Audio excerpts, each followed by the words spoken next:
eu gostaria, na verdade, de me basear em um texto do Bataille, que chama Estrutura Psicológica do Fascismo, né? Que é um texto escrito em 1933, que, como vocês sabem, é o ano da ascensão do Partido Nacional Socialista ao poder, né? E o texto do Bataille é um dos primeiros a utilizar o quadro psicanalítico da análise do social para dar conta diretamente do fascismo, né? Só que eu queria inicialmente lembrar a vocês de alguns traços fundamentais do horizonte crítico do Bataille, que acho que vão facilitar muito a compreensão desse debate. Vejam, e aí essa é uma das explicações por que eu queria, de fato, trazer o Bataille para essa discussão, né? Porque pelo seu ineditismo, né, da sua abordagem, pelo fato de a gente ter esquecido um pouco da sua importância e também da influência que ele vai ter em outras gerações. Bataille, ele inicia esse texto afirmando que a sociedade capitalista ela é uma sociedade homogênea. Ou seja, é uma sociedade baseada na construção de uma estrutura social na qual relações e valores são baseados na utilidade e na quantificação. Esses são os traços da sua homogeneidade. Tudo que existe sob a forma da utilidade e da quantidade. Uma sociedade homogênea, produtora de indivíduos homogêneos. Aí, uma citação do Bataille: homogeneidade significa aqui comensurabilidade e consciência dessa comensurabilidade. Ou seja, as relações humanas elas podem ser mantidas por uma redução a regras fixas baseadas na consciência da identidade possível de pessoas e de situações definidas. Todo problema dessa sociedade é como lidar com a exclusão do que é heterogêneo, que Bataille aproxima daquilo que é inconsciente. Ou seja, inconsciente aqui no sentido de sem forma própria de apreensão pela consciência. Quer dizer, a base da vida social é uma certa noção de homogeneidade criada pelo sistema de produção, pela submissão das atividades à abstração monetária, que é própria aos ditames da sociedade do trabalho, né? Então vocês percebem, ele caracteriza a sociedade capitalista como uma sociedade na qual a identidade ela desempenha um papel fundamental. E para essa sociedade, uma das questões fundamentais vai ser, então, como lidar com aquilo que é heterogêneo, que é insubmisso à forma da identidade. Em vários momentos, Bataille lembrará que nossas sociedades modernas ocidentais são caracterizadas por serem principalmente sociedades do trabalho. A gente vai entender um pouco de qual é a gênese dessa identidade, gênese material desse princípio de identidade das sociedades homogêneas próprias ao capitalismo. E a gênese material ela é pensada pelo Bataille principalmente a partir da problemática do trabalho, né? Do que significa uma sociedade baseada no trabalho para nós. Então o trabalho ele aparece aqui como uma atividade fundamental para a constituição das identidades sociais e para o meu reconhecimento como sujeito. Se o trabalho tem essa dimensão formadora, é porque ele é uma das versões mais bem acabadas de certos processos de autogoverno. Só aqueles capazes de se autogovernar são capazes de trabalhar. Como dizia Marx, através do trabalho, nós aprendemos a impor uma lei à vontade. Uma lei que deve ser reconhecida por mim como expressão da minha própria vontade. Essa vontade que submete outras vontades e que aparece assim como para o sujeito como um dever que ele mesmo põe para si, dever que lhe permite relativizar as exigências imediatas de autossatisfação, é um fator decisivo na constituição moderna da autonomia. Então vocês percebem a articulação profunda entre trabalho e autonomia. Se nós pensamos a autonomia como autogoverno, como autolegislação, né? De uma certa forma, só aqueles capazes de trabalhar são autônomos. Não apenas no sentido material, deles serem capazes de prover seus próprios sustentos, mas no sentido moral, de serem capazes de impor para si mesmo uma lei de conduta que é a expressão da sua própria vontade. E se nós lembrarmos da ideia de Rousseau, para quem a verdadeira liberdade é a capacidade de dar para si mesmo a sua própria lei, ser regulador, ser legislador de si mesmo, então nós seremos obrigados a dizer que o trabalho é o exercício mais importante para a liberdade. Isso, ao menos, segundo uma certa noção do que significa autonomia, claro, né? No entanto, para Bataille, devido a essa natureza de autocontrole socialmente validado, não é possível ao trabalho aparecer, em qualquer momento que seja, como uma modalidade bem-sucedida de reconhecimento social. Trabalhar sempre será uma operação servil. Nós podemos mesmo modificar radicalmente a divisão social imposta ao trabalho. Permitir que todos tenham a posse dos meios de produção e dos seus frutos. Mas para Bataille, isso não mudará o essencial, a saber, que o mundo do trabalho é o mundo da produção e que produzir implica ser capaz de submeter atividades ao cálculo de tempo e de metas. Não se deixar desviar das metas estabelecidas. Se perguntar pela utilidade final de cada objeto produzido. Avaliar cada ação a partir do valor que ela produziu. Ou seja, o mundo do trabalho é um mundo no qual eu posso calcular valores que são homogêneos. A lei que eu imponho para mim mesmo, quando eu organizo minhas atividades a partir da lógica do trabalho, é uma lei que me ensina a calcular, a medir, a quantificar minhas atividades, os objetos que eu produzo e principalmente o prazer final que eu alcanço. E nesse ponto se encontra para Bataille o verdadeiro núcleo da experiência de alienação produzida pela sociedade do trabalho. Ou seja, vocês percebem, para o Bataille falar em trabalho alienado é um pleonasmo. Certo? Não há trabalho que não seja a forma da alienação. Não é possível um trabalho não alienado. Uma sociedade que venceu a alienação é uma sociedade que se livrou do trabalho. Que ela se livrar do trabalho significa ela libera a atividade da forma do trabalho.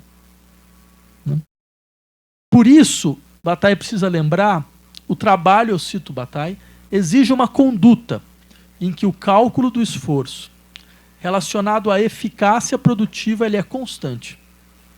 Ele exige uma conduta razoável, em que os movimentos tumultuosos que se liberam na festa e geralmente no jogo não são admitidos. Se não pudéssemos refrear estes movimentos, não poderíamos trabalhar. Mas o trabalho... Deixa eu passar um pouquinho.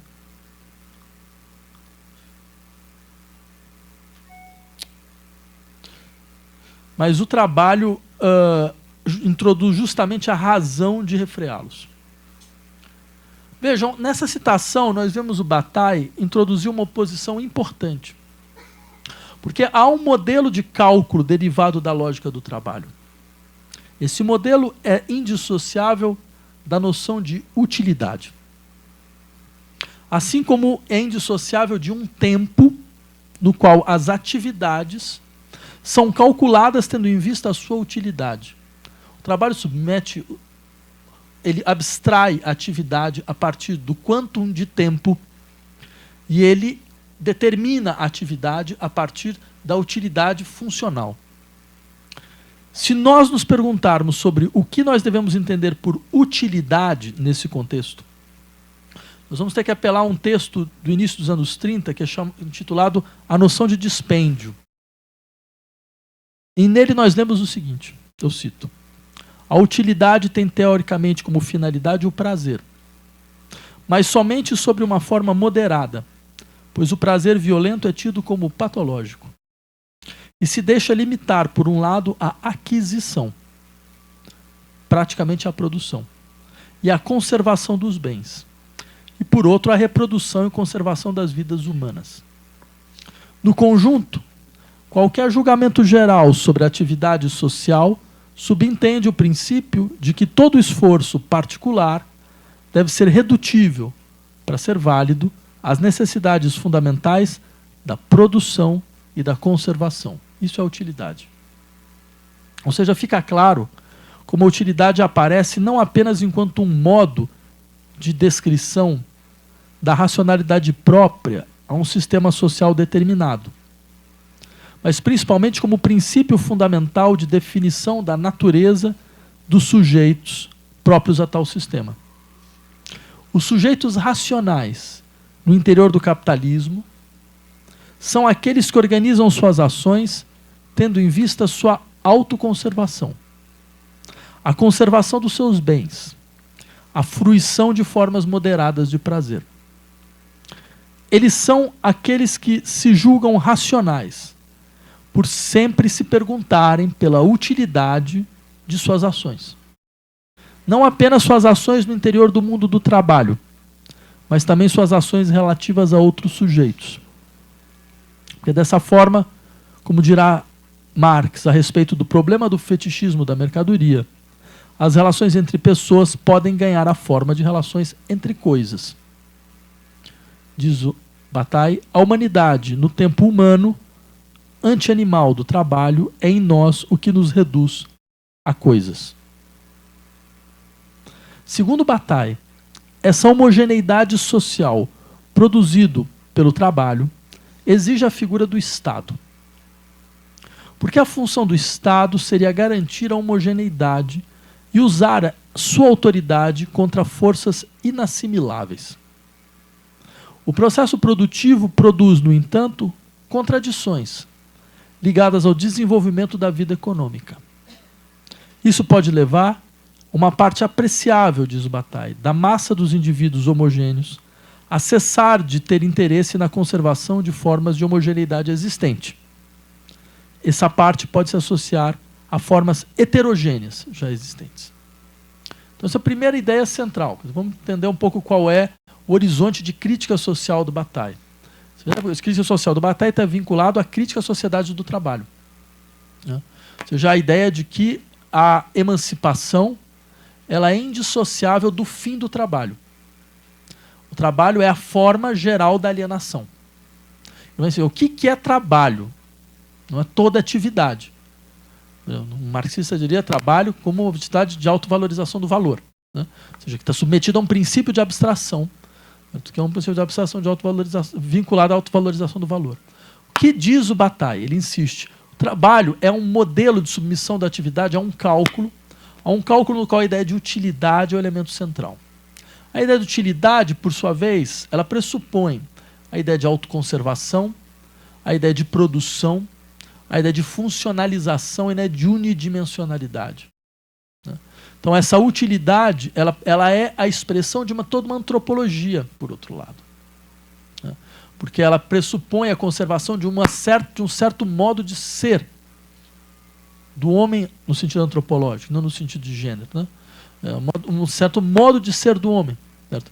Um certo modo de ser ligado a uma certa expectativa de autoconservação, a um regime dos prazeres. É claro que aí tem um utilitarismo também por trás. Né? Essa ideia, então, de que os seres humanos eles orientam suas ações a partir da maximização de interesse. Essa maximização de interesse, por sua vez, está vinculada ao horizonte de otimização do prazer e afastamento do desprazer, de cálculo prazer-desprazer. Então, é claro, todo esse horizonte, porque aí tem toda uma discussão sobre o que é prazer dentro desse horizonte, o que é interesse no interior desse horizonte. Porque, vejam, a gente sabe desde o Hirschman, né, essa ideia de interesse, ela é, na verdade, uma articulação entre paixão e cálculo. Né? É uma sobreposição entre Quer dizer, o que é da ordem dos imperativos das paixões submetido a uma possibilidade de cálculo. Né? Então, bem, dito isso, eu queria só aprofundar um pouco mais essa crítica da sociedade do trabalho, mas queria saber se até aqui alguém tem alguma questão.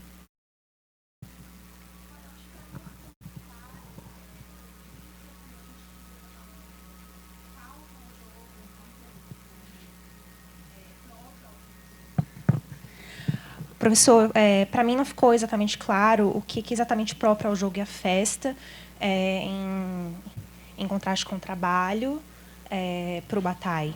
Né? Porque, pensando livremente, eu consigo pensar em certo grau de homogeneidade e regramento nesses dois outros âmbitos. Né? Será que você poderia expandir? Sim, essa ideia de festa e de jogo, nesse caso, está vinculada a uma noção de dispêndio. Né? Que tipo de festa o Bataille está dizendo? Está falando. E aí vem uma questão interessante, porque o que ele está querendo dizer é mais ou menos o seguinte: as sociedades do trabalho desconhecem processos sociais que não sejam submetidos a uma lógica que é próprio da otimização de recursos, do processo de cálculo que é vinculado a uma dinâmica da racionalidade própria a uma certa antropologia que é a nossa. Por isso que, para essas sociedades, em última instância, a festa é uma irracionalidade. A festa é uma irracionalidade por quê? Porque ela é você vai entender por quê. Ela é um espaço do dispêndio. Né? É o espaço do dispêndio improdutivo. É o espaço do consumo improdutivo. Eu lembrei, assim, por alguma razão que não é totalmente contingente, existe um conto do Machado de Assis, que é o nome da deusa grega da dança, Clepsidra. Eu vou lembrar, desculpa, depois dos 45 você vai esquecendo coisa que você nunca pode esquecer, mas aí já se foi. Né? Mas que a história é mais ou menos a seguinte: tem um casal que é um casal de trabalhadores. É muito impressionante porque isso é uma expressão de um certo modelo de revolta que é próprio da sociedade brasileira. Quer dizer, seria um casal de trabalhadores classe média baixa, né, do Rio de Janeiro, né, e que eles lutam a todo momento. E tem um lado assim ainda meio lírico da maneira como ele fala da mulher, né, porque ele fala que mesmo diante de toda aquela máquina de costura, quer dizer, a mulher preserva muito da sua beleza, né? Mas eles estão vivendo para pagar as dívidas. O que acontece? Eles ganham na loteria. Né? E eles ganham uma bolada na loteria. E aí vem uma questão: o que eu faço com o dinheiro? E ele começa, então, a pensar sobre a ética protestante do trabalho. Então, a gente continua trabalhando, a gente guarda, a gente economiza, porque pode vir momentos mais difíceis, podem vir situações mais complicadas, mas a gente submete mais ou menos no nosso mesmo tipo de atividade. Até que tem um momento em que ele fala: você quer saber? Vamos fazer o seguinte, não faz nenhum sentido isso. Vamos fazer uma festa. Vamos dar uma festa. Vamos gastar todo o dinheiro na festa. Não vai sobrar mais nada. E aí ele vai descrevendo, então, como ele vai comprando as coisas, como ele vai convidando as pessoas, quando ele vai criando um enorme dispêndio improdutivo que termina numa dança. Né? Não termina sem o dia seguinte, porque, de fato, talvez seja um dos contos, eu diria, mais políticos do Machado, explicitamente. Porque é como se falasse, é claro, você percebe, numa sociedade, numa situação de penúria, é necessário um certo tipo de trabalho. Mas numa situação de abundância não muda nada. Né? Ou seja, não há nenhuma modificação de um certo modelo de organização do tempo, das atividades, certo? Dos recursos. Então, o que ele faz? Um grande potlatch, né? De uma certa forma, onde tudo vai ser despendido. E não vai sobrar nada no dia seguinte. Né? Isso Isso é tipicamente uma ideia batailliana. Né? Essa lógica ela é inassimilável dentro da sociedade capitalista do trabalho. Né? Daí porque ele vai insistir, a sociedade do trabalho desconhece dois fatos sociais: o erotismo e o sagrado. E a gente vai entender agora por que para ele, o erotismo e o sagrado são expressões dessa contralógica. Né? E aí é muito interessante, porque, só um parêntese em relação à questão do erotismo, dizer, quando Foucault, na história da sexualidade, vai falar, algumas sociedades conhecem a artes eróticas, nós conhecemos a ciência sexual. No fundo, ele está dialogando com Bataille. É como se ele falasse, a nossa sociedade, então, ela perdeu, ela não tem um erotismo no seu horizonte, porque ela submeteu o que é da ordem do sexual a uma ciência. Né? Uma ciência onde todos esses princípios de racionalização, certo? A mensuração, quantificação e abstração estão presentes. Né? Onde, de uma certa maneira, todos esses elementos eles compõem o quadro taxonômico do que é a experiência sexual. Né? Então, ele continua um pouco a sua maneira, porque o Bataille é o primeiro a fazer isso. Por exemplo, quando ele vai pegar, nos anos 50, talvez as pessoas que têm uma certa idade vão lembrar desses estudos Kinsey, sobre a vida sexual do americano. Né? Que foram os primeiros grandes estudos de survey sobre a sexualidade. Né? E ele faz um comentário, Bataille faz um comentário sobre esse estudo. Fala, mas que fenômeno é esse? Do que de fato está falando? Certo? Porque, claro, você tinha todos esses processos de tabulação, dos questionários, e você vai constituindo os graus, os comportamentos sexuais a partir de graus. Então, por exemplo, você tem os graus de masculinidade, né? Que você tem através de respostas de questionários, todo esse tipo de sistema que vocês sabem que é típico de um certo horizonte, de um certo tipo de pesquisa sociológica. Né? Eu vou falar, mas esse tipo de descrição ele é totalmente inverso ao objeto. Ele é completamente inadequado ao seu objeto. Na verdade, ele destruiu o objeto. Né? Quer dizer, porque ele demonstra muito claramente que a sociedade é incapaz de pensar, certo, alguns tipos de fenômenos que a gente vai agora ver de forma mais clara. Né? Mais alguém tem alguma questão? Até aqui?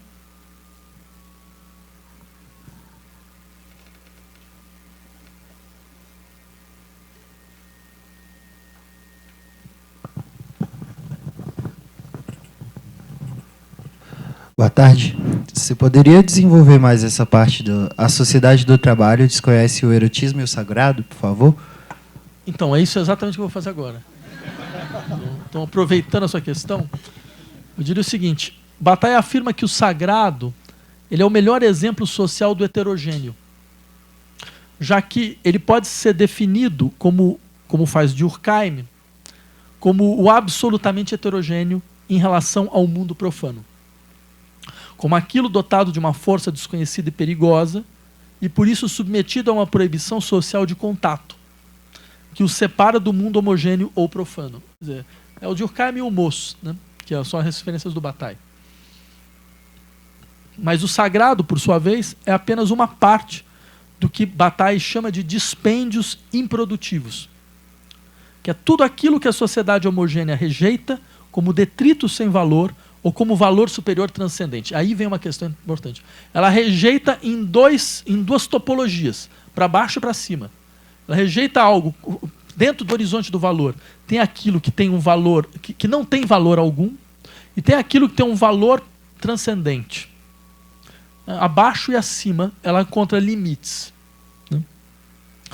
Então, há uma dualidade fundamental do mundo heterogêneo, que ele está preso entre a glória e a decadência, entre o puro e o impuro, como a própria palavra Sacer indica, que isso vai, vocês sabem o que isso vai produzir nas mãos de alguém como Agamben. Né? Diz o Bataille que esses objetos heterogêneos eles podem, por isso, produzir tanto atração quanto repulsão. E eles se apresentam a nós através da força violenta do choque. Assim, contra essa sociedade do trabalho, Bataille quer apelar a tudo o que ele compreende como excessivo. Tudo capaz de mobilizar um gozo que não se confunde com o cálculo do prazer e desprazer. Ou seja, o excesso que pode ser, você percebe? Que tem dois locus, né? O excesso em relação àquilo que é uma sociedade do trabalho que determina seus processos de racionalização a partir da generalização de uma forma homogênea de valor, certo? Ela tem dois limites, que são dois excessos, certo? Você tem um excesso para baixo e um excesso para cima, digamos assim. Tanto um quanto o outro, a relação com o excesso para baixo e para cima produz aquilo que o Bataille chama de gozo, que é diferente, então, do prazer. percebem? Que é o horizonte fundamental de um raciocínio utilitário. Então, tudo que escapa da dimensão utilitária e, no entanto, provoca, de uma certa forma, uma relação, ou seja, tudo aquilo que provoca o meu desejo escapa de uma relação utilitária, prazer e desprazer, é chamado pelo Bataille de gozo. Essa dicotomia, vocês sabem, ela vai fazer fortuna no pensamento lacaniano. Né? É daí que o Lacan extrai o seu conceito de gozo. Né? E é claro, porque se vocês forem procurar gozo no Freud, vocês não vão achar. Genus no Freud é raríssimo e nunca aparece como um conceito, como acontece no Lacan. Né? É que o Lacan não tenha explicitado de onde vinha a matriz do gozo, no caso do Bataille. Bem, tem várias razões para isso. Uma delas, não menos trivial, o Bataille era o ex-marido da sua mulher. Né? Você fala, não, olha, quem entendeu sobre gozo era o seu ex-marido? Isso não é uma coisa que você fale assim, sem maiores consequências. Né? De toda forma, assim contra essa sociedade do trabalho, Bataille quer apelar a tudo que possa mobilizar um gozo que não submete ao cálculo do prazer e do desprazer. E, principalmente, toda ação que aparece como improdutiva, como inoperante. Porque nós devemos inicialmente entender por gozo aquilo que está para além do prazer. Aquilo que dissocia desprazer e dor, prazer e alegria. Daí um sentido da afirmação como, eu cito Bataille, a atividade humana não é inteiramente irredutível a processos de reprodução e de conservação. E o consumo deve ser dividido em duas partes distintas. A primeira, redutível, é representada pelo uso do mínimo necessário para os indivíduos de uma dada sociedade. Mínimo necessário à conservação da vida e ao prosseguimento da atividade produtiva. Trata-se, portanto, simplesmente da condição fundamental da produção. A segunda noção de consumo, a segunda parte, é representada pelos dispêndios ditos improdutivos.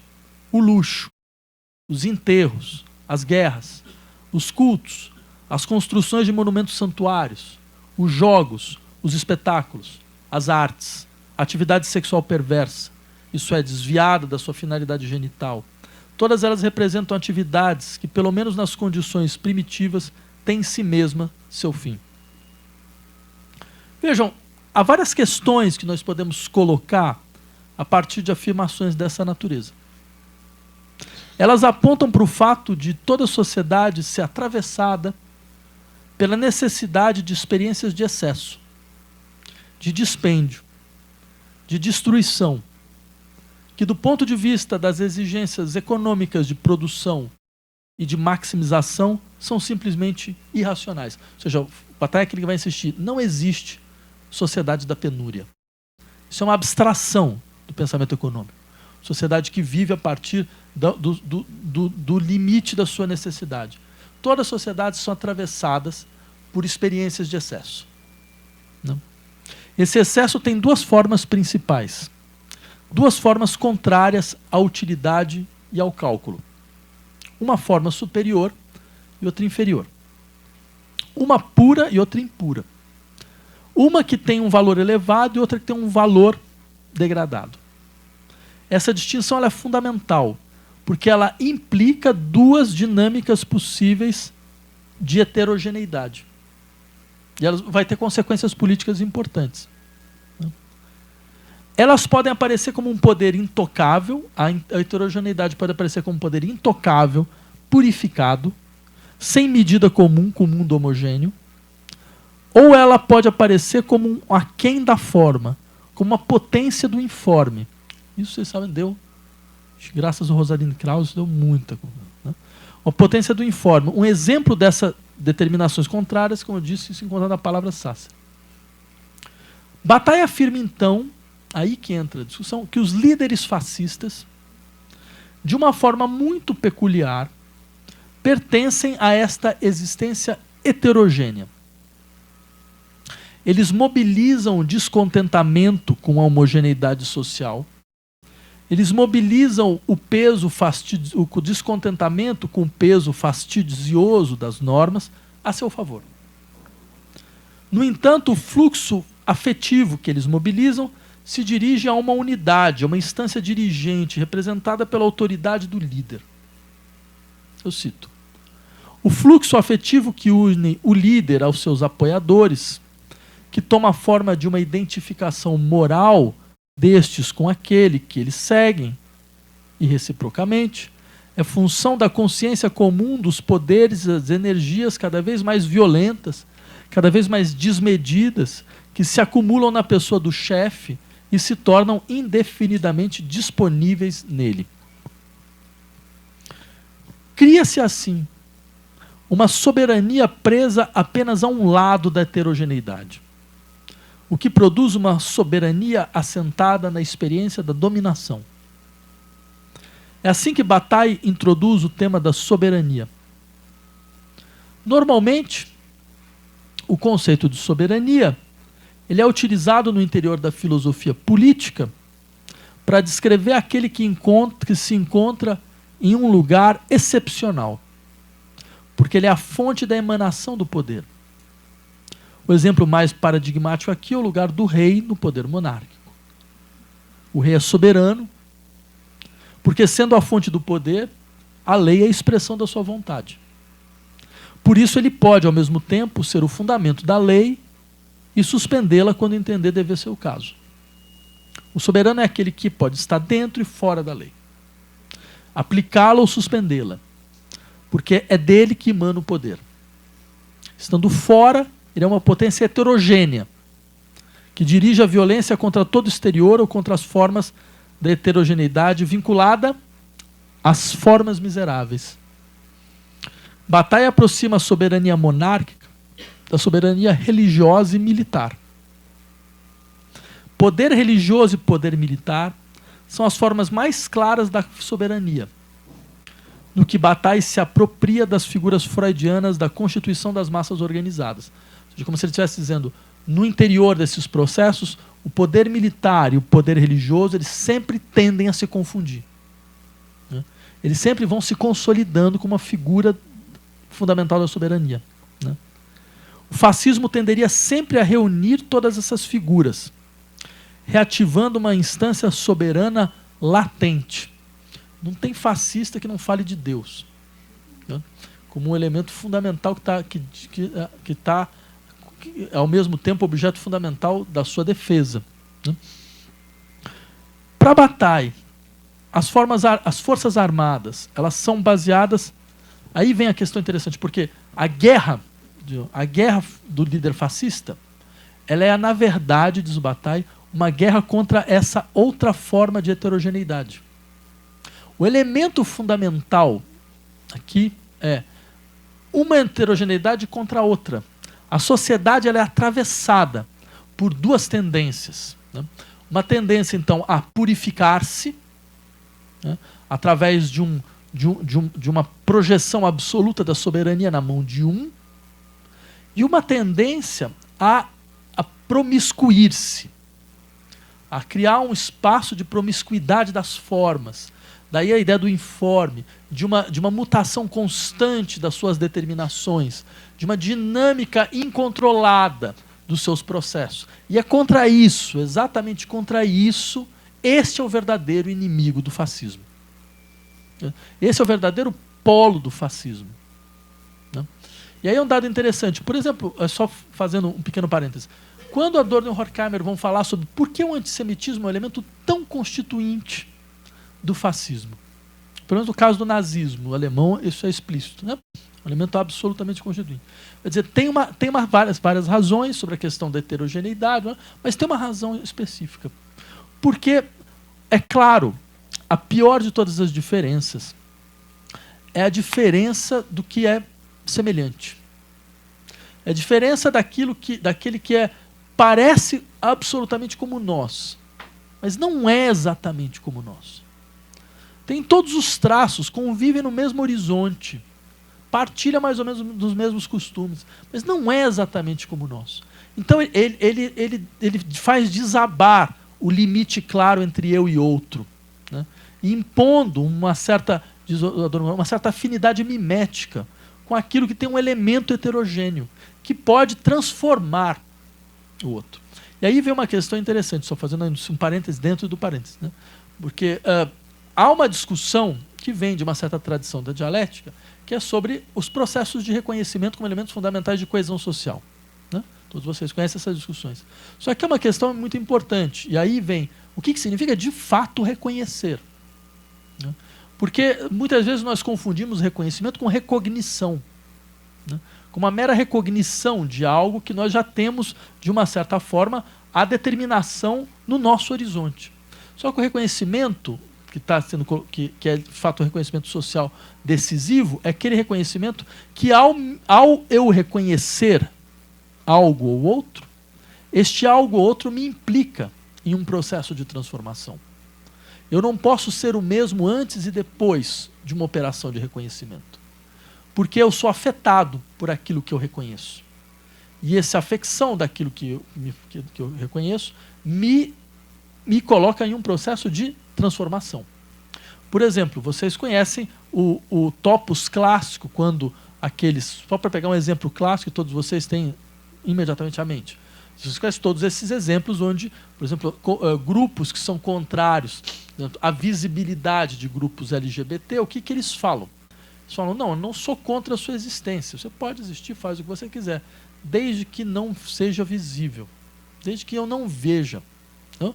Já desde que não fique aqui no meu horizonte. Porque, é claro, a questão fundamental é, se o problema é um problema de reconhecimento, ou seja, eu não quero reconhecê-lo, é porque esse reconhecimento implica.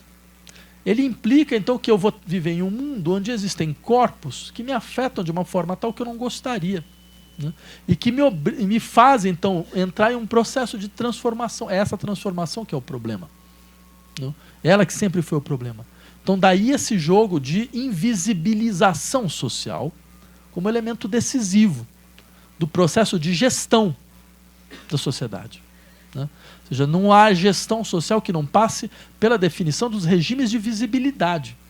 Quem é visível e quem é invisível. Essa é a questão política decisiva, né? Quem tem visibilidade e quem não tem visibilidade. Porque ter visibilidade, mais uma vez, não é simplesmente ser objeto de uma recognição, é ser reconhecido. Ser reconhecido, mais uma vez, significa entrar num processo de implicação. Obrigar aquele que me reconhece a entrar em um processo de implicação, né? Então, daí vem muito essa ideia, percebe? Qual é o eixo central da luta do fascismo? É contra aquilo que aparece como uma heterogeneidade, que se eu reconhecesse, ela implicaria um processo de transformação tal que de uma certa forma é toda a vida social que se transforma. Por exemplo, ele dá um exemplo muito interessante. Por que as Forças Armadas têm um papel fundamental no fascismo? As Forças Armadas implicam uma forma de ser. As Forças Armadas, diz Bataille, são baseadas na transformação de uma massa miserável, são sempre os mais pobres que entram na linha de frente das guerras, em uma figura de glória, através da identificação com o chefe militar. Daí ele diz, os seres humanos incorporados em um exército são apenas elementos negados em uma espécie de raiva, de sadismo manifesto no tom de cada mandamento, negados nos desfiles, negados pelo uniforme, pela regularidade geométrica realizada dos movimentos cadenciados. O chefe, é muito engraçado que esses são os que temem a homogeneidade comunista, né? Que engraçado, mas tudo bem. O chefe, enquanto imperativo, é a encarnação dessa negação violenta. Sua natureza íntima, a natureza da sua glória, se constitui em um ato imperativo, anulando o populacho infame que constitui o exército enquanto tal, ao transformá-los em elementos de uma parada militar, né? Assim, essa dominação soberana, para se afirmar, se volta contra tudo que a sociedade homogênea definiu como heterogêneo, mas impuro, mas exterior. Ela se volta contra o outro lado da heterogeneidade, que poderia quebrar a experiência da dominação, porque revela a força do descentramento. Assim, o fascismo se transforma no uso do heterogêneo como a astúcia última da sociedade da homogeneidade. Contra ela, Bataille crê que nós devemos procurar uma forma de heterogeneidade que não se submete a essa soberania monárquica, recuperada pelo fascismo. E é isso que ele procura ao falar das experiências do sagrado e do erotismo. Vamos começar através do sacrifício, que é um elemento que está presente nas duas. Diz Bataille, o sacrifício, que é como a guerra, a suspensão do interdito do assassinato, é o ato religioso por excelência. Mas por que o sacrifício seria o ato religioso por excelência para o Bataille? Certamente Bataille não está falando do sacrifício como uma limitação da minha vontade em nome de um ideal moral. Algo presente quando eu falo, por exemplo, eu me sacrifiquei para defender nossa causa. Sacrifício significa aqui uma destruição improdutiva. O melhor meio de negar uma relação utilitária entre o homem, as coisas e os animais. Um animal sacrificado é um animal com o qual eu não tenho mais uma relação de uso e de submissão à lógica da propriedade, da produção.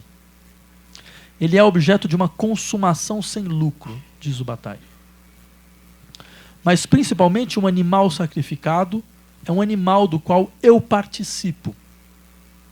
Ele me representa. Eu tomo parte no ritual do sacrifício através dele e, principalmente, nele. No sacrifício do animal, eu posso ser um com ele. Por isso, Bataille pode dizer: o sacrifício é o calor em que se reencontra a intimidade daqueles que compõem os sistemas das obras comuns.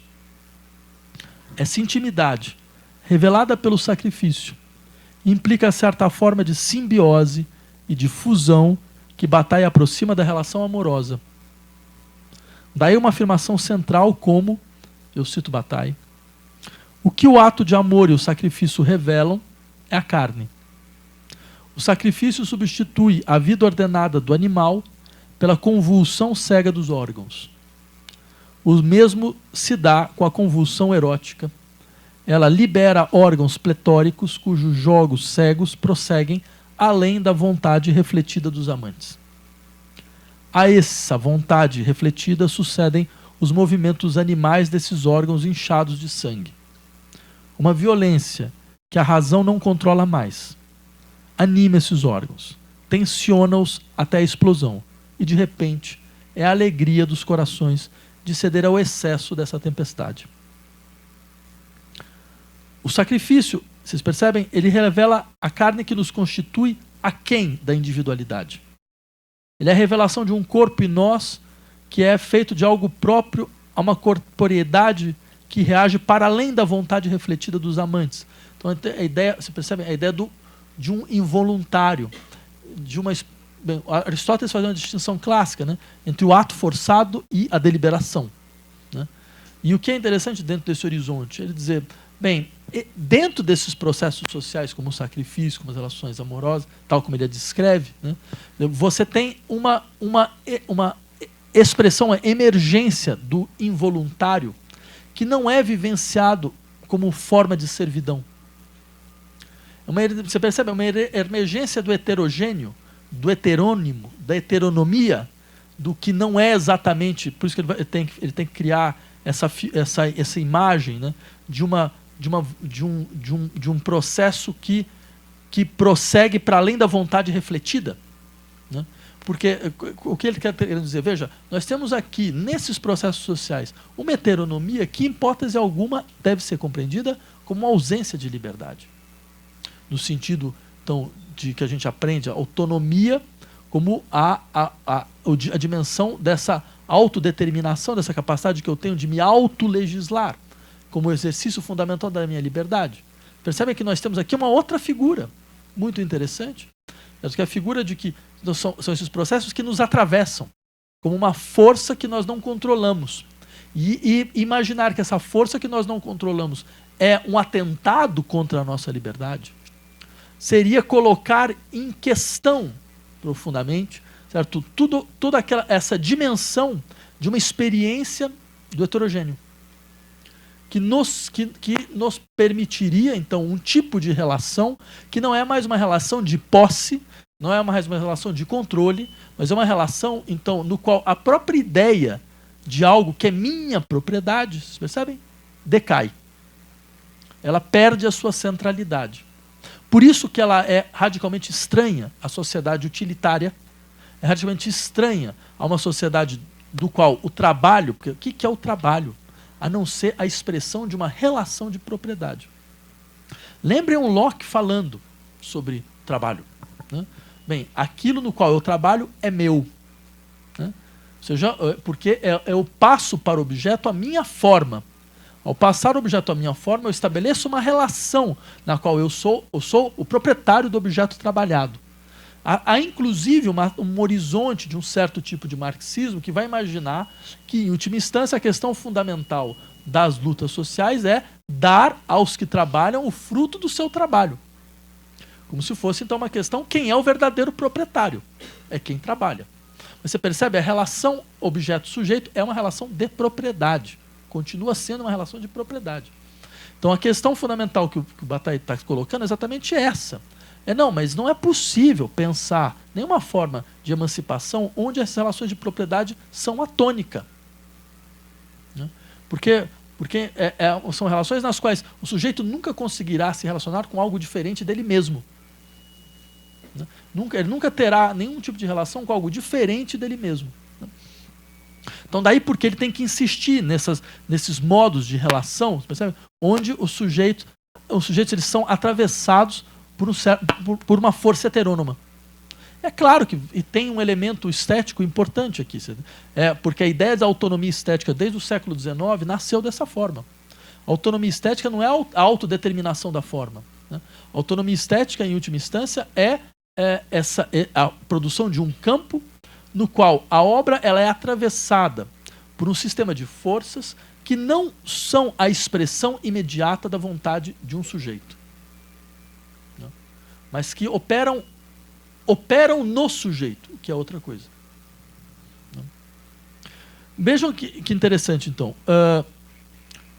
E além do que, bem, esse processo, essa ideia de carne, né, como que aparece como uma base de um certo tipo de relação entre sujeito e objeto, entre sujeito e sujeito, né, ela é também um elemento de despersonalização, que aparece aqui como uma dinâmica também fundamental. Mas vejam, o recurso à ideia de carne ele pode ser visto como a expressão daquilo que o Bataille chama, por um momento, de baixo materialismo. Trata-se de uma ideia, por ele apresentada nos anos 30, e que consiste em dizer que todo ideal elevado se assenta em uma base material constantemente negada. E nesse ponto não parece que nós estejamos muito longe, de maneira heterodoxa, é verdade, do Marx e da teologia alemã, com a sua crítica à impossibilidade de ver como o sistema metafísico de ideias era em expressão invertida dos processos materiais, né, mais baixos, né, de reprodução material da vida. No entanto, Bataille insiste que essa base material tem uma base distinta daquela que nós encontramos no materialismo histórico marxista. Porque ela é a composição material heterogênea e disforme da qual toda forma é extraída. Ela é esse solo primeiro anterior a toda forma e sempre negado como impuro, como obsceno, como nauseabundo, como repulsivo. Por isso o termo baixo materialismo faz sentido aqui. É em direção a esse solo que o sacrifício procura nos levar. Em direção a uma matéria que é a produção contínua de diferença e que pode aparecer sob a forma do grotesco e do informe. E é claro, vocês estão vendo o horizonte aqui, é uma transcrição filosófica da ideia psicanalítica das pulsões parciais, né? Já Freud insiste, em última instância, quando ele vai falar, antes da formação do eu, existe um corpo polimórfico. Polimórfico que é ligado à experiência, digamos, de prazeres específicos de órgão. Esses prazeres específicos de órgão, eles criam conexões, né, com objetos que os sujeitos vão precisar perder para poder se constituir como unidade, né? Então, por exemplo, a relação boca-seio, né? A relação às fezes, a relação ao olhar, a relação a tudo aquilo que se estabelece no interior das zonas erógenas. Quer dizer, todos esses elementos, né, de uma forma ou de outra, eles são elementos que vão constituir um horizonte dos objetos do desejo. Eles definem formas de relação, né? E o que é interessante, porque eles são anteriores à forma, né? Quando o Freud fala em autoerotismo, nesse caso, esse autoerotismo ele é um termo capcioso, né? Porque ainda não há auto no interior desse erotismo, né? Não há uma ipse no interior desse erotismo, né? Por isso essa ideia de uma informidade, de uma certa forma, né?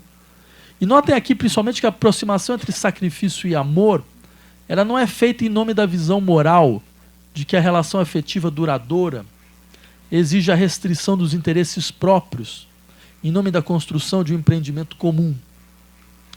Bataille aproxima sacrifício e amor para dizer que o erotismo partilha desse sentimento de participação através do desvelamento de um elemento comum, a carne, que é o elemento informe que me forma, o elemento impessoal que me personaliza, e que por isso se encontra partilhado em um sistema de partilha que une desiguais, homem e animal, morto e vivo.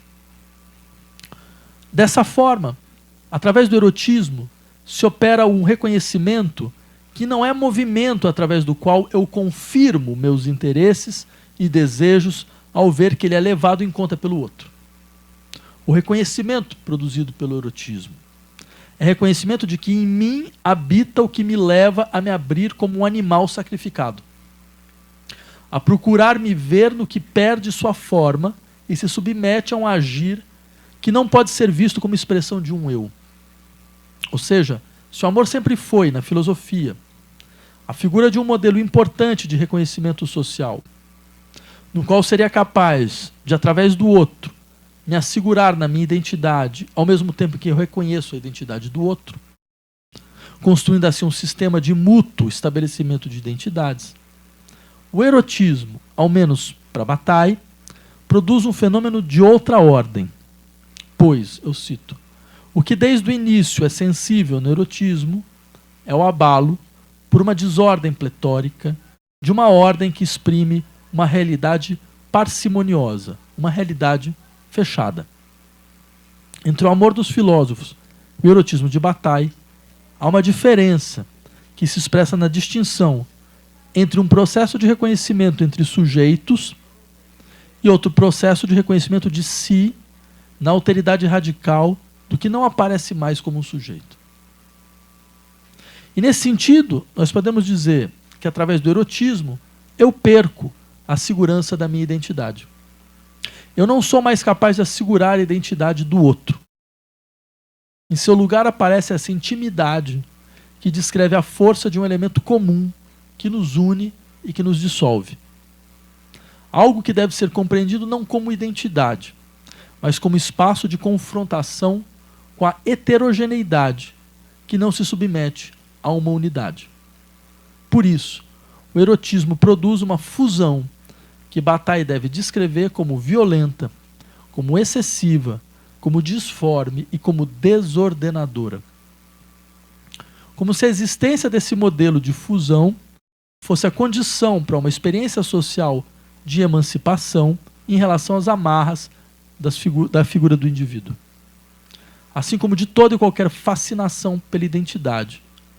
Tal como nós vemos, por exemplo, no modelo da fusão própria às massas fascistas, com a sua fusão organizada, a partir da identificação a um soberano capaz de produzir homogeneidade. E nesse ponto nós podemos retomar o problema do fascismo, segundo Bataille. Isso a fim de compreender melhor a aposta política feita por ele com seu conceito de erotismo. Bataille insiste que nossas sociedades sofrem por não saberem como dar conta de uma experiência da heterogeneidade, que se manifesta sob a forma do desejo de fusão e de perda de limites da individualidade. Nós vimos como o fascismo seria maneira de absorver tal desejo através de uma política das massas. mas onde o desejo de fusão produz uma homogeneidade organizada, sob a identificação profundamente disciplinar a um líder transcendente, cujo discurso é marcado pela unidade, pela depuração, pela purificação do corpo social. É uma maneira da identidade ter a última palavra, mesmo se através do uso do desejo de heterogeneidade.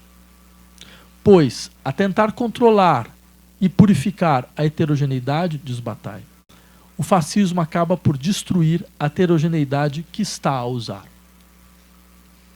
Contra o fascismo, dirá o Bataille, de nada adianta tentar alimentar as experiências descontínuas ligadas à figura do indivíduo. Contra o fascismo, só mesmo outra forma de heterogeneidade.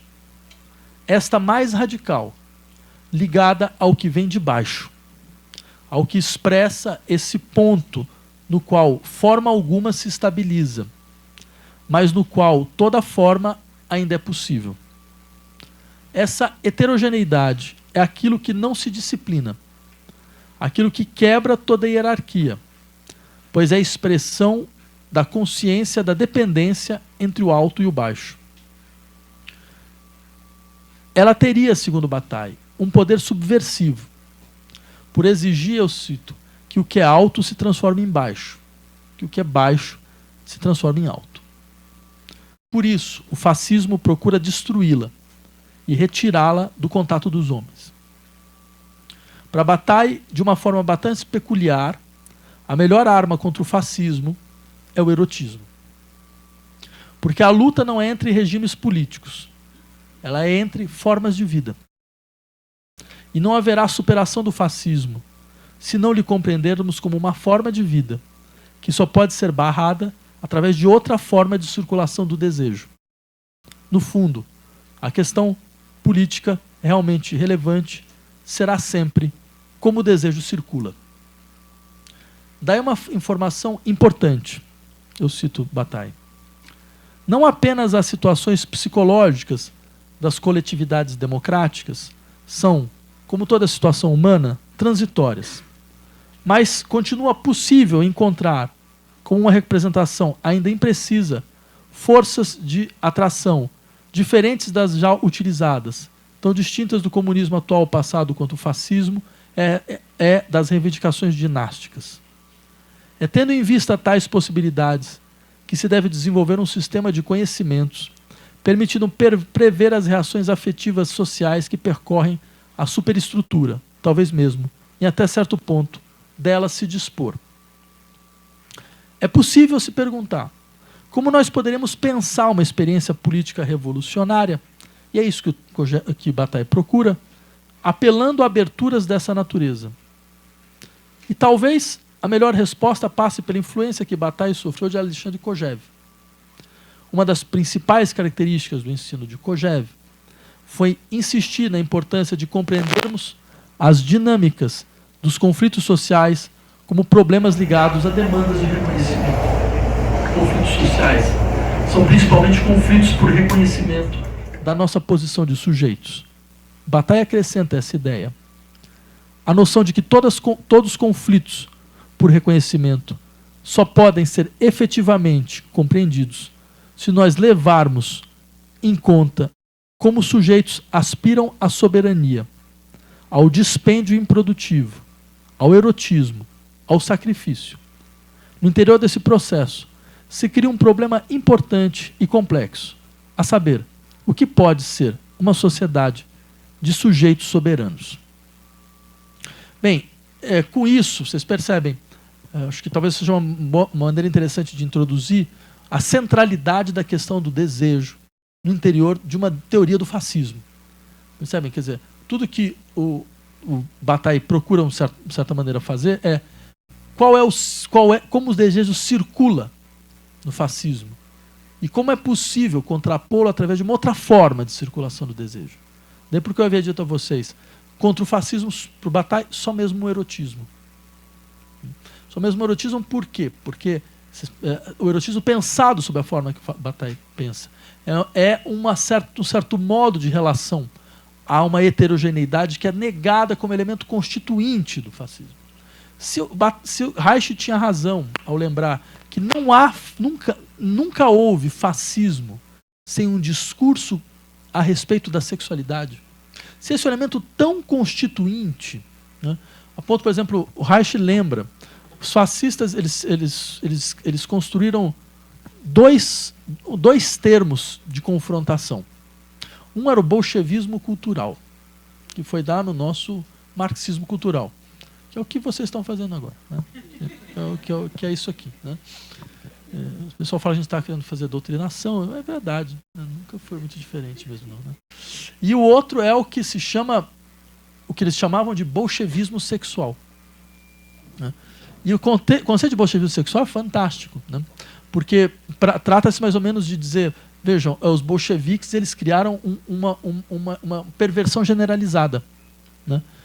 Porque se vocês pensarem em questões muito concretas, né, dizer, a Revolução Soviética ela estabelece em 2 anos o direito ao divórcio, as estruturas das famílias, elas, do ponto de vista jurídico, elas não têm mais, não há mais hierarquia entre homens e mulheres. Eles permitem, inclusive, o casamento entre pessoas do mesmo sexo. Acontece em 1917, né, na União Soviética.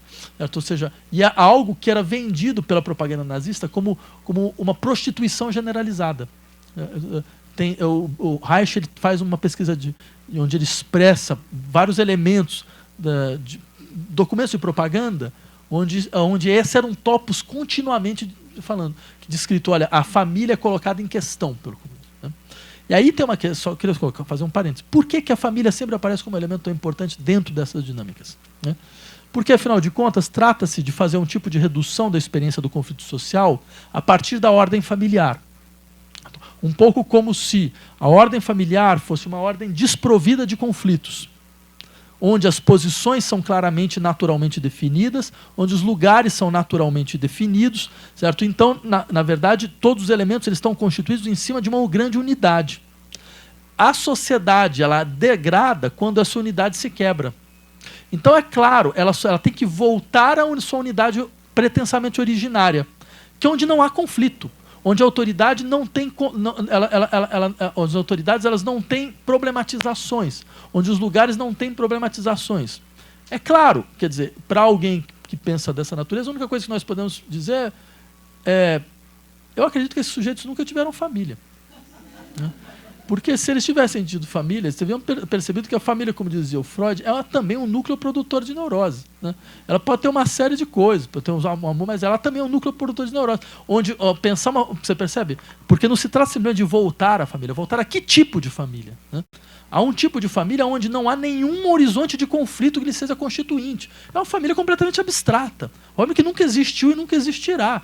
Certo? Uma família onde você não tem nenhuma mobilização de elementos contraditórios, nenhuma problematização que vai fornecer. A família é também um núcleo produtor de sofrimento, né? Não porque ela funcione mal, ela funciona bem dessa forma. Se não fosse assim, você não teria neurose, você não teria sintomas, você não teria inibição, você não teria angústia, certo? Então, nesse sentido, o elemento central sempre vai ser esse. Por que regular a estrutura da família? Porque, afinal de contas, trata-se de alimentar essa ideia de um idílio perdido da vida social. Há uma dimensão idílica da vida social que foi perdida, ela precisa ser reconstruída de uma maneira ou de outra, né?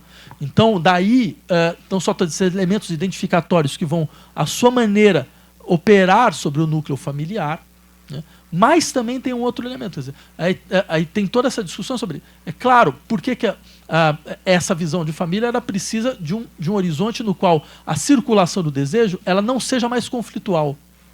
Ela não tenha mais nenhum horizonte imanente de conflitos, que é o núcleo da família burguesa é eminentemente conflitual. Quer dizer, os elementos de identificação e de rivalidade são os mesmos, né? As ambiguidades, as ambivalências nos processos são os mesmos, né? Quer dizer, se a psicanálise fala, por exemplo, do seio bom e do seio mal dentro do horizonte materno, se pensar na teoria das relações de objeto, entre outras coisas, é a maneira de imaginarizar um processo de conflito, que é constituinte das relações mais elementares, né? Então, é claro, isso pressupõe um certo modo de circulação do desejo. Por isso, a ideia fundamental do Bataille é só ter um modo de emancipação, que o desejo circule de outra forma. Isso vai ser um elemento decisivo quando a tópica do fascismo for recuperada nos anos 60 e 70, por exemplo, com alguém como Deleuze e Guattari. Bem, era isso que eu tinha a apresentar para vocês hoje. Se vocês tiverem alguma questão, a gente ainda tem tempo.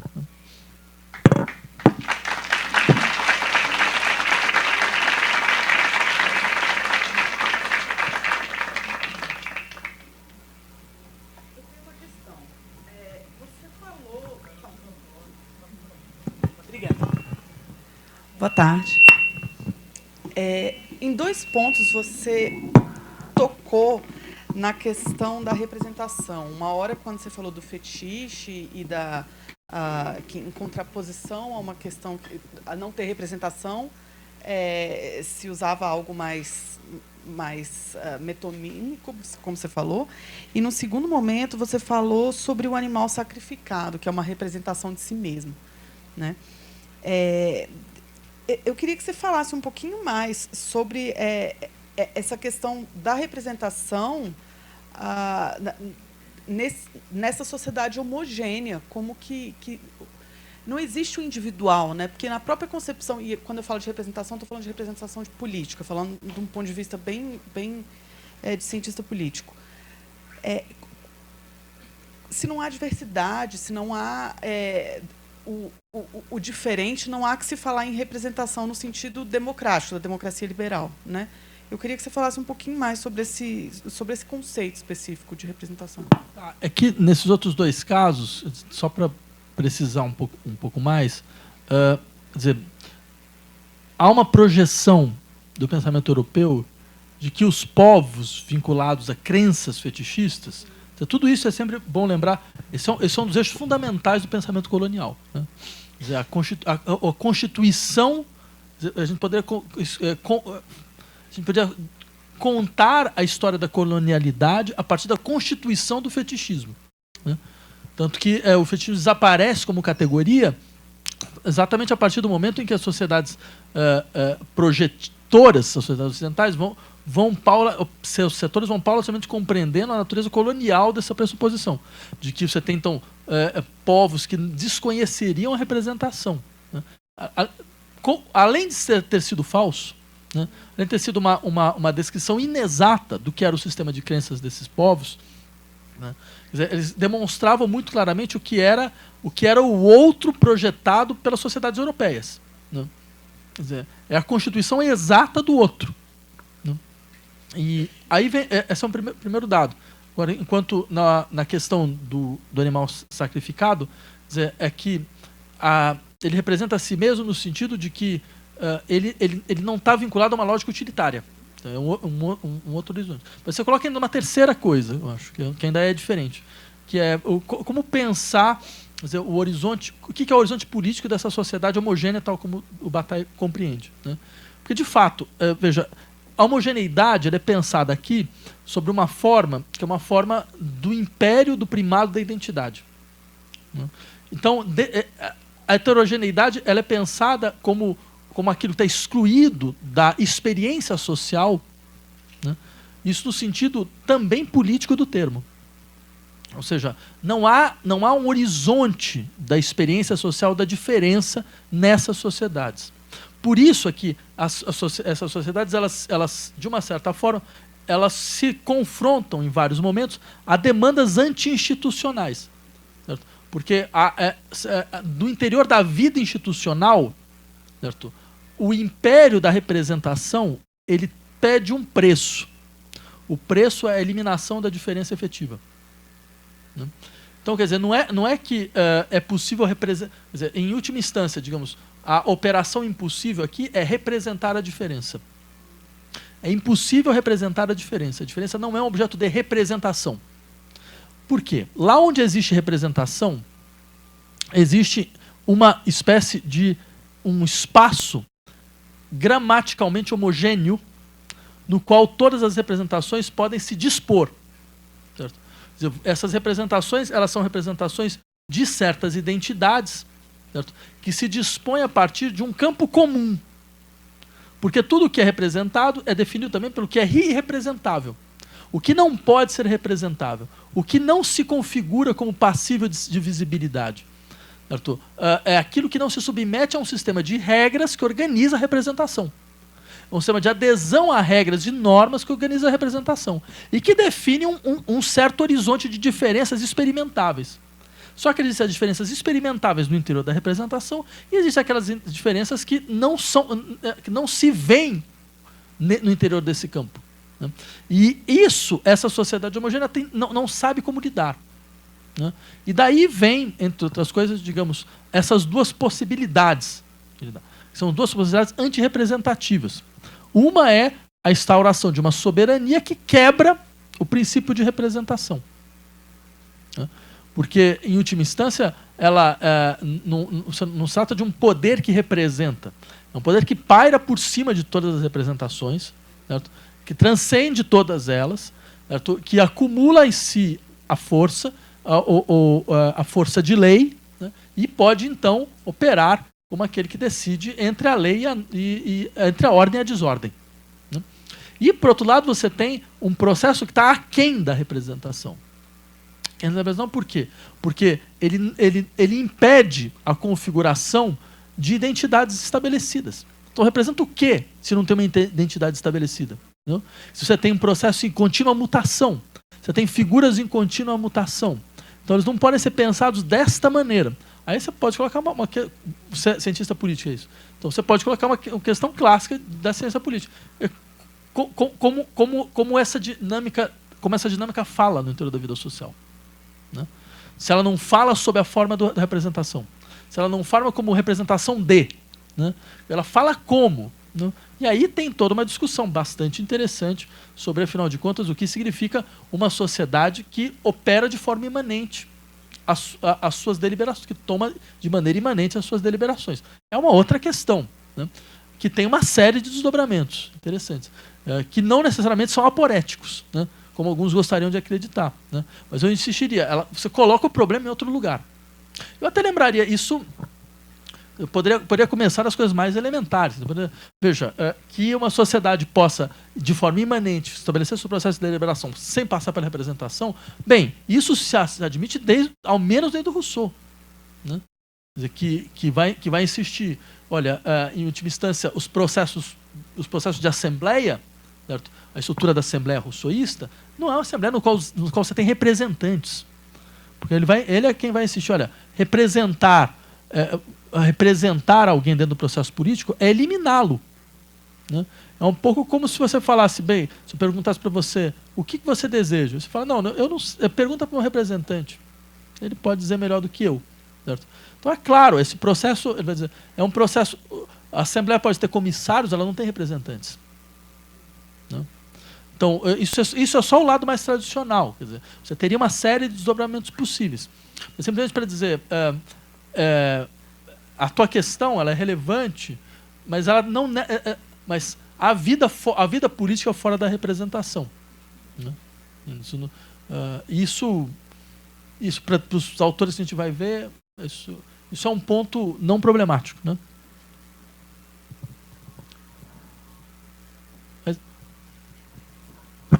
Desligar. Você falou em um momento sobre a autonomia estética como sendo algo que é Onde você está? Desculpa. Estou aqui. Ah, tá. Oi. Atravessada pelo que não é a vontade do sujeito, mas opera sobre ele. Você pode falar mais um pouco sobre isso e sobre a estética sendo interseccionada com essa heterogeneidade? Tem um belo livro de um autor alemão chamado Christopher Menke, que chama Kraft, né, que é Força, né, onde ele tenta fazer um pouco essa defesa a partir de uma leitura que ele faz do Herder, né, nos debates com Baumgarten. Né, onde ele fala que você tinha duas estéticas. Você tinha a estética do Baumgarten e a estética de românticos como Herder. Né, e uma das ideias fundamentais do Herder era a experiência estética é uma experiência confusa, no sentido de que ela é uma experiência de emergência de uma dinâmica de forças que ela não pode ser vista como a expressão egológica de um sujeito. Né? E, por isso, mesmo a ideia de genialidade não pode ser pensada em chave egológica. O gênio não é aquele que dispõe a sua subjetividade como quem expressa, afinal de contas, os atributos fundamentais da sua individualidade. Né?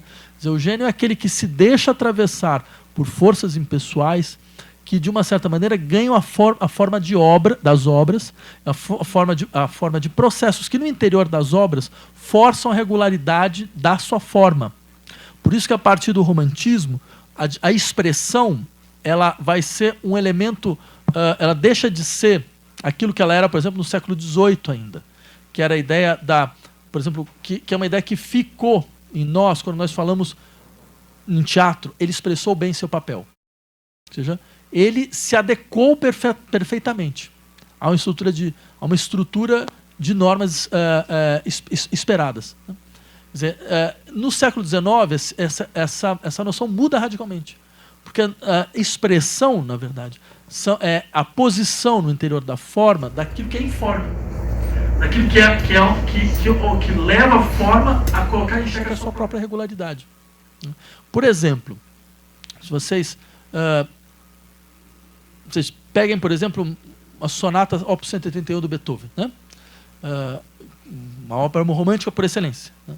Então, na qual você vai ter lá os seus 9 primeiros compassos, né? Um processo de indeterminação formal impressionante, onde a música para, ela não tem direcionalidade harmônica, você não sabe exatamente para onde ela vai, ela estabelece cortes muito explícitos, né? Ela entra em silêncio, não é pausa, ela entra em silêncio, né? Ela suspende, ela perde a direcionalidade, então você fica em cima de uma nota durante um compasso, né? À espera de alguma coisa. Tudo isso indica o quê? Indica algo que há 50 anos antes seria impensável do ponto de vista da forma musical. Seria um nível de indeterminação impensável. É algo não formado, que a forma nunca admitiria. Naquele momento ela admite. Por quê? Porque ela está diante de uma outra ideia de expressão, que é a posição de uma força, você percebe? Que é uma força que despersonaliza, né, aquele que compõe. Isso é uma outra ideia de autonomia, que não é idêntica à ideia da autonomia moral, que é toda ela calcada dentro do horizonte jurídico legislativo. Você percebe? Isso é um dado, para mim, absolutamente impressionante. Percebe como a gente vai falar sobre liberdade? A gente fala normalmente sobre autogoverno, autogestão e autolegislação. Ou seja, até quando você fala em liberdade, você fala em governo, gestão e legislação. Tem um problema, você não acha? Tem uma coisa estranha, que nossa gramática da ação é tão colonizada por uma certa forma jurídica que talvez ela não seja capaz nem de pensar aquilo que sai fora do iuris, né? Aquilo que sai fora da forma da juris, né? Da forma do jurídico, né? Então, o que nos pergunta é que tipo de liberdade é essa? Que imediatamente vê a liberdade como a expressão de uma lei, que pensa a liberdade como uma lei, né? Então, eu diria que algo contrário a isso aparece na experiência estética moderna a partir do começo do século XIX, né? Com esse tipo de expressão do que significa a autonomia da arte. Autonomia da arte por quê? Não é porque a arte tematiza a si mesmo. Porque, sei lá, se vocês leem Bourdieu, vocês vão chegar à conclusão absurda, né, de que, afinal de contas, quando a arte ganha sua autonomia, no fundo ela está expressando uma lógica compensatória, né? Porque como ela não conseguiu, em última instância, modificar a vida social, então sobra ela o quê? Falar sobre si mesma. Então, como se a autonomia fosse uma declaração de impotência da arte, né? Que é uma leitura sociológica que eu acho absolutamente problemática, né? Na verdade, a ideia é outra. A ideia é quando a arte ela volta à sua própria forma, não é porque ela está em uma relação deceptiva com a possibilidade de transformação das formas sociais. É que ela compreende que é fundamental para que uma outra comunidade por vir possa aparecer e que ela tematiza, que ela faça circular aquilo que, do ponto de vista da sociedade, não é circulável. Ela bote em relação aquilo que, do ponto de vista da sociedade, da vida social, é impossível de colocar em relação. Então, por isso, não é que ela tematiza a sua própria forma, ela libera a forma do seu decalque em relação à forma da vida social. Entendeu? Ela libera a forma de uma mera reprodução das formas da lógica da vida social. Isso é a sua autonomia. Ok?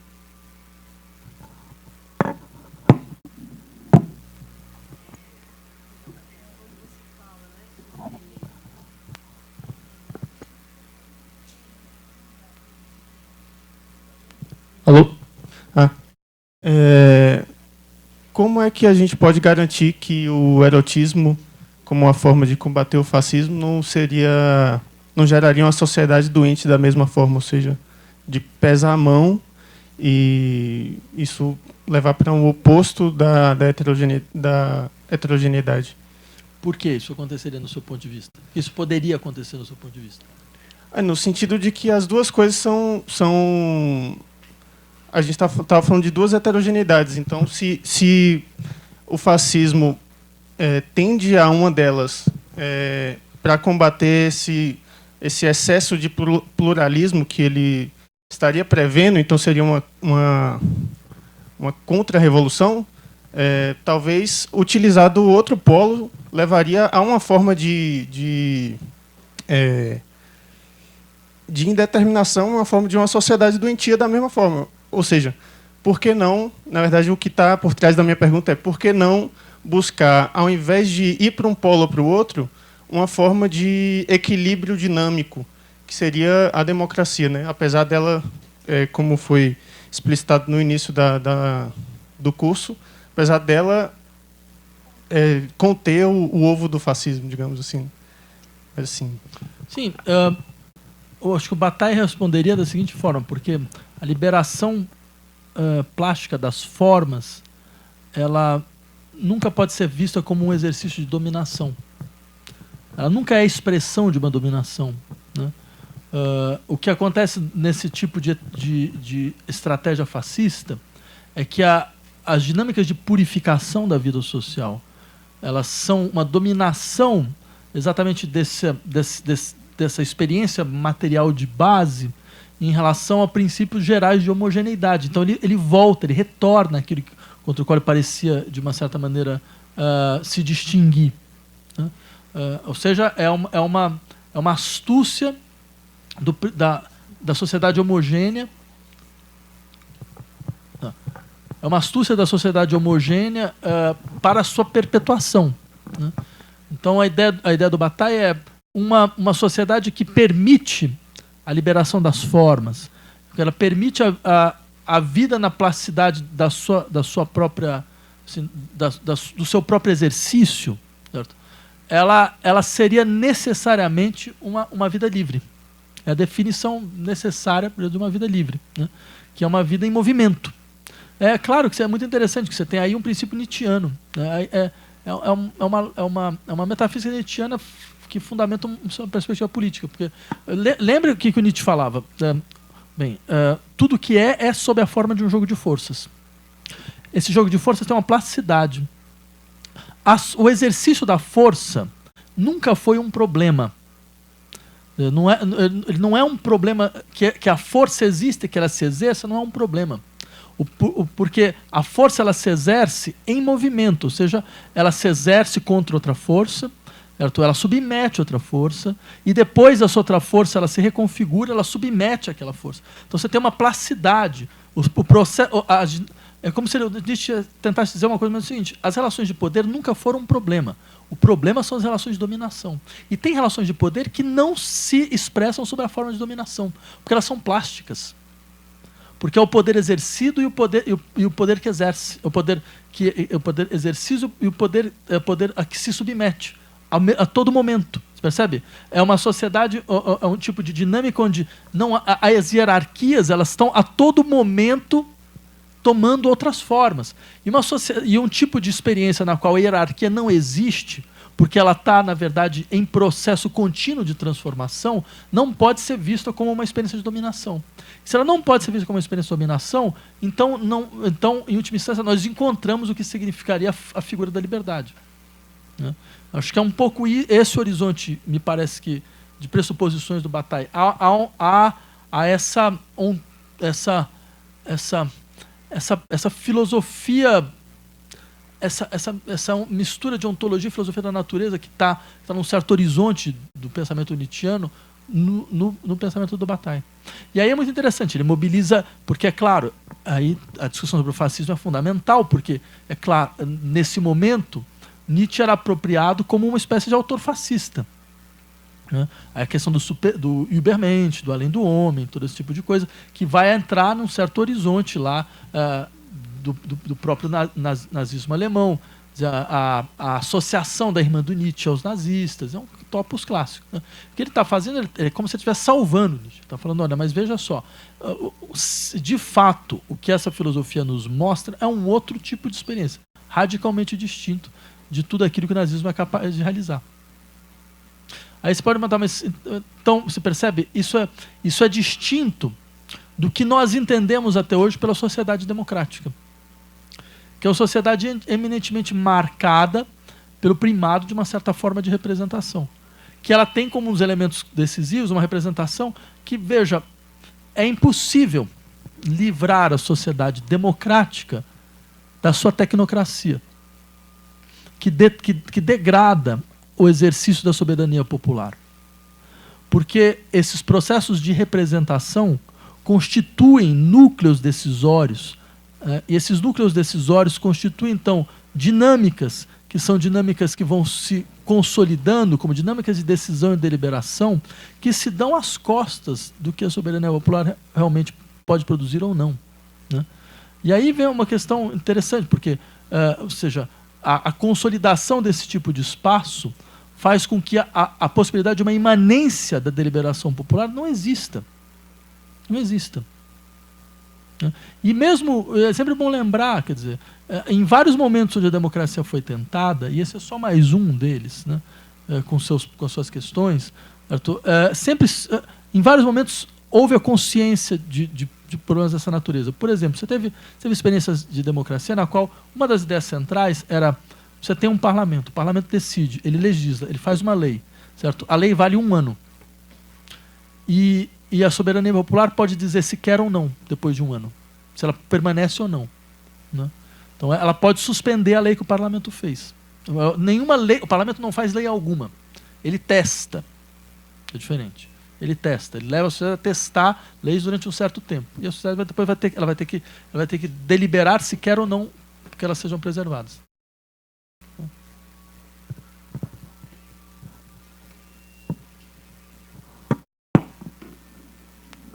Boa tarde. Aqui. Professor, obrigada pela experiência da aula de hoje. Meu nome é Tessa. Eu queria fazer uma provocação a respeito do ato falho que você cometeu no início da aula, né? Você dizia psicologia freudiana das massas, acabou dizendo psicologia das massas freudianas. E aí, enquanto você falava, eu fiquei trabalhando com essa ideia aqui comigo. Fiquei com vontade de pedir para falar um pouco mais sobre isso, né? Porque você engaja uma imagem assim de massas que talvez pudessem fazer os desejos circular de uma forma, digamos, antagônica ao fascismo, né? É de Adorno também essa ideia de que teria faltado psicanálise, a teoria crítica, né? E mesmo as experiências revolucionárias e insurgentes como essas que a galera do Le Bon patologiza e que Freud vem, digamos, fazer o movimento que você descreveu, né, de colocar de ponta cabeça. Também estou lembrando aqui com o Christian Dunker, lá no Mal-Estar, Sofrimento e Sintoma, né, da tese dele, segundo a qual a psicanálise incide sobre a brasilidade com um efeito civilizatório, né, promovendo formas, digamos assim, mais emancipadas de vida. Também é verdade que, ao que tudo indica, a psicanálise brasileira cada vez mais é convocada, né, a pensar sobre temas nacionais, grandes temas nacionais. Então, eu te pergunto, professor, como é que nós poderíamos pensar o engajamento ou a organização de massas freudianas, né, ou de massas, pensando aqui a partir do título do Reich, né, como seria a mobilização da psicologia das massas do erotismo? Olha, no caso do Freud, porque aí você pode falar, no caso do Freud, o Freud tem sim uma figura, tipo assim, de uma massa e um processo político que não é regressivo. Está em Moisés e o monoteísmo. Né? E aí tem algumas questões, porque para o Freud, primeiro, a constituição das massas sempre se dá por identificação. Né? Então, os processos de relação social são radicalmente identificatórios. Né? Essa identificação, ela pressupõe, então, por exemplo, o que ele fala? O que é uma massa? É um conjunto de indivíduos que colocou no seu superior a identificação com o mesmo. com o mesmo elemento, que tem um traço unário que vai constituí-los na sua homogeneidade. Daí que o Bataille vai tirar um pouco, um dos eixos onde ele vai tirar essa ideia, né? Mas aí a questão interessante, no caso do Freud, ele vai dizer, não, mas tem várias formas de identificação, né? Você tem um modelo de identificação, que é a identificação com aquilo que há de inassimilável no outro. Aquilo que há de radicalmente heterogêneo no outro. A gente está voltando um pouco à discussão do Bataille. Mas essa heterogeneidade, ela é um elemento que se preserva no caso do Freud, né? Porque, por exemplo, veja um caso que ele fala de Moisés e o povo judeu. Veja o que é o Moisés freudiano. O Moisés freudiano é um caso completamente à parte. Porque o Moisés freudiano ele é um egípcio, ele não é judeu.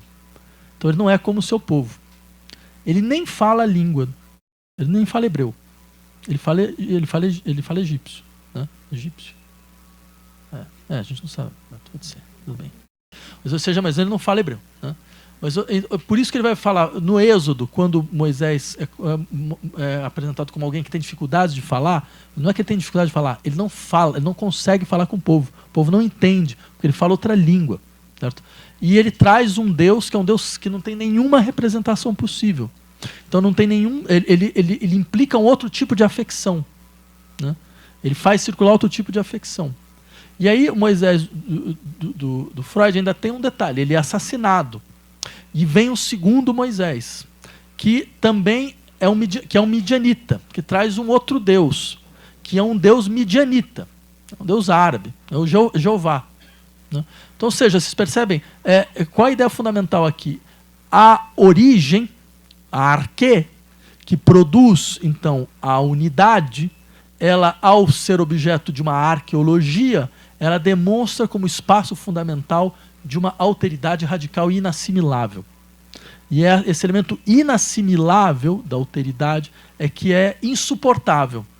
Só que esse caráter insuportável, ao invés dele produzir simplesmente um tipo de recusa, ele produz uma outra forma de transmissão.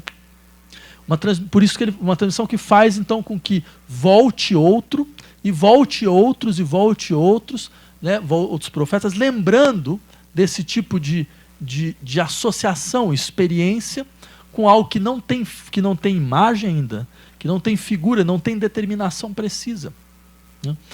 Quem entendeu bem essa ideia de outra maneira foi o Schoenberg, quando ele vai compor uma ópera chamada Moisés e Arão, que é uma ópera absolutamente impressionante, né? Porque ela tem vários níveis, né? Mas uma ideia central é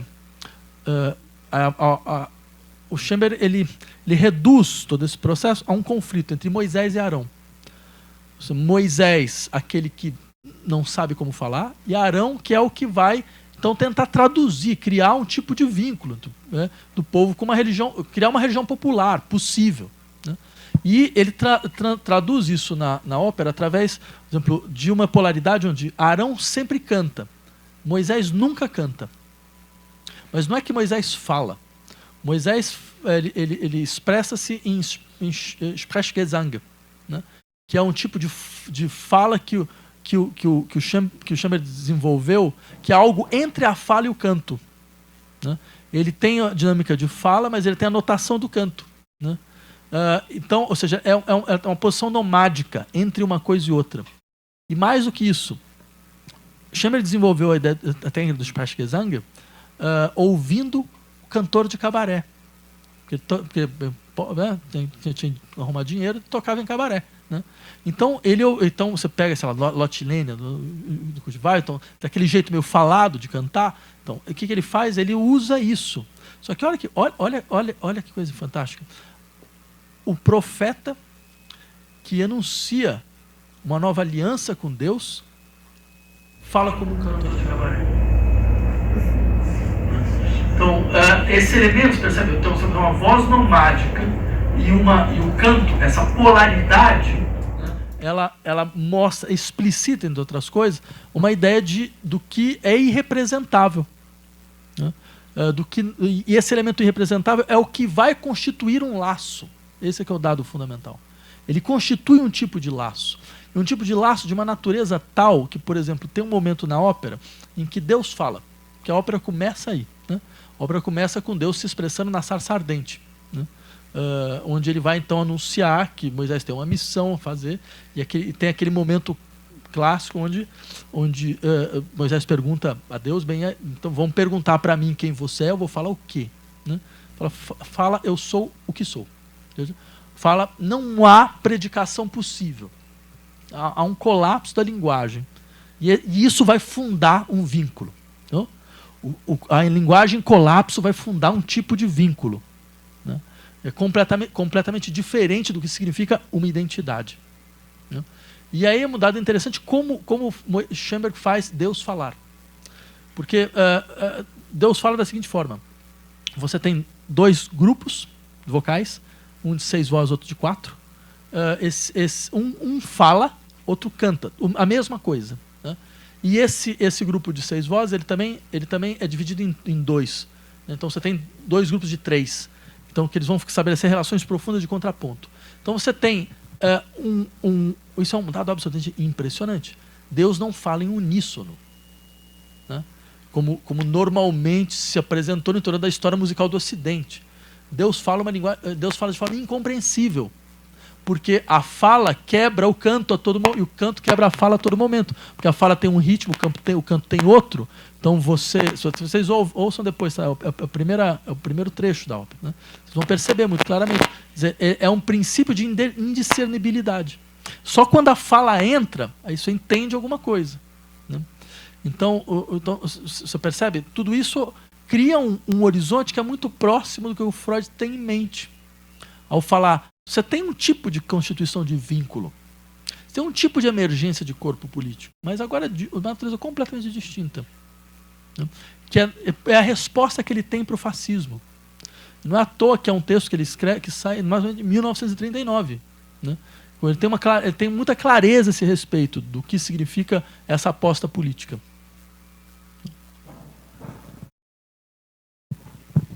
Pessoal, como está muito próximo do encerramento, eu vou pedir para a gente fazer mais 3 questões. Vou pedir para vocês formularem ela de maneira muito breve. Maurício, você me ajuda a passar o microfone? E aí o Vladimir encerra respondendo as 3 questões em conjunto. Pode ser, Vladimir? Tá, boa tarde. Vai ser uma questão rapidinha. Você falou da questão do sacrifício, que seria uma forma de uma destruição... Aqui. Seria uma forma de uma destruição improdutiva, que é uma forma de ir contra a lógica de produção. Eu fiquei pensando se, no pensamento do Batalha, a gente pode pensar em formas de criação improdutiva, assim, formas de criação, de construção de algo que sejam contrárias a essa lógica de produção capitalista.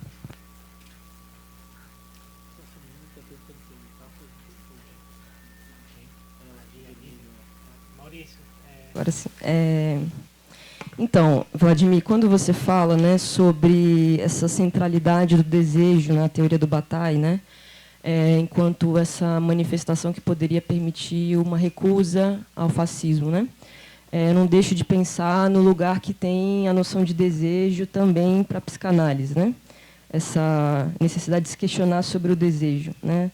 Então, esse desejo inconsciente seria uma manifestação de um estranhamento em relação à identidade que o sujeito constrói para si mesmo, né?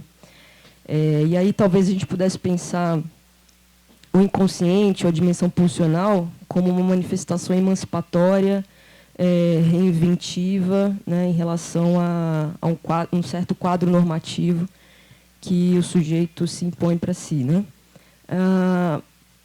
Mas eu fico me perguntando como que a gente poderia pensar, se a gente pode pensar, não uma dimensão emancipatória, transformadora do desejo, mas não haveria também uma dimensão conservadora nessa noção de inconsciente para a psicanálise, não sei, né? Ou nessa concepção pulsional.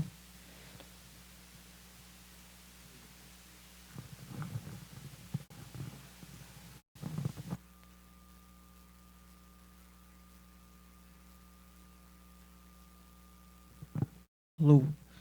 Professor, voltando a essa questão do gozo, o gozo que é aquilo que está fora do útil, né? Aquilo que transcende a utilidade, assim trazendo força de mudança tanto para o indivíduo, tanto para a sociedade, em contraste com o liberalismo, que tem a intenção de acabar com os agentes que a função é regularizar, assim sobrevivendo só os úteis, ou seja, eliminando o gozo, eliminando aquilo que traz um potencial de tirar o liberalismo do liberalismo. Como o Pasolini diz, o liberalismo se torna, assim, um totalitarismo muito mais eficiente do que o nazismo jamais sonhou em ser. A internet, que é um lugar, né, de livre expressão, digamos assim, de circulação livre, esses lugares como WhatsApp, Instagram, Facebook, que tiveram um papel tão forte nessas últimas eleições...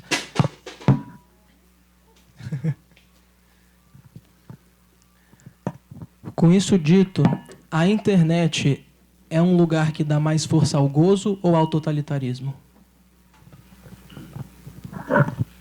Então, sobre a primeira questão, de fato, o Bataille pensa várias formas de produção improdutiva, né? O jogo é uma delas, né? A arte é uma delas, um certo tipo, a maneira como ele pensa a arte, né? A relação da literatura e do mal, dizer, todas elas, de uma certa maneira, vão em torno desse tipo de problema. Dizer, todo tipo de atividade que não se submete ao processo de autovalorização do valor, né, vai ser necessariamente um exemplo nesse caso.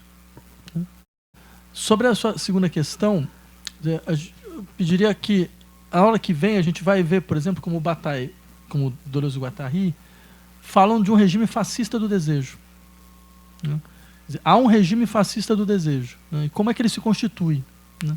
Essa é uma questão importante para eles. Né? Ou seja, não se trata simplesmente de falar do caráter liberador do desejo. O desejo, ele pode...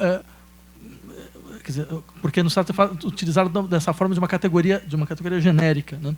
Quer dizer, tem circuitos de desejos, né? Tem formas de circulação do desejo. E tem uma forma fascista. Porque eles partem de uma ideia que é uma ideia do Lavoisier. Você nunca vai conseguir descrever a servidão sem falar como as pessoas desejam sua servidão. Que o Reich descreve isso muito bem. O problema central não é falar como o fascismo apareceu, mas como se desejou o fascismo. Né? Quer dizer, qual vai ser a questão que constitui um modelo de adesão libidinal ao fascismo. Né? Então, eu pediria só um pouco que a gente pudesse esperar um pouco a aula que vem, porque é um pouco o eixo do que eu queria desenvolver na aula que vem. Né? E sobre a sua questão a respeito da internet, eu diria o seguinte: Lacan, quando vai recuperar a noção de gozo, ele complexifica um pouco a discussão do Bataille ao dizer o gozo não é simplesmente aquilo que está fora da sociedade capitalista. Há um gozo interno ao capitalismo. Né? O que complexifica a dinâmica. Você tem um fora e um dentro. Né? O mesmo elemento que, de uma certa maneira, estabelece esse processo é aquele que vai conseguir paralisá-lo também. Porque é uma maneira do capitalismo lidar com o seu próprio excesso. Né? E a questão é como ele lida com esse seu excesso. Como ele transforma esse excesso num excesso contábil. Né? Como ele dá forma a esse excesso. Né? E aí, é claro, esse elemento ele vai ser um elemento constituinte dos tipos de vínculo dentro da sociedade capitalista. Né? Ok? Bom, muito obrigado, Vladimir. Então, a gente encerra essa sessão do minicurso hoje por aqui e retomamos amanhã às 14h no mesmo local. Ok? Obrigado.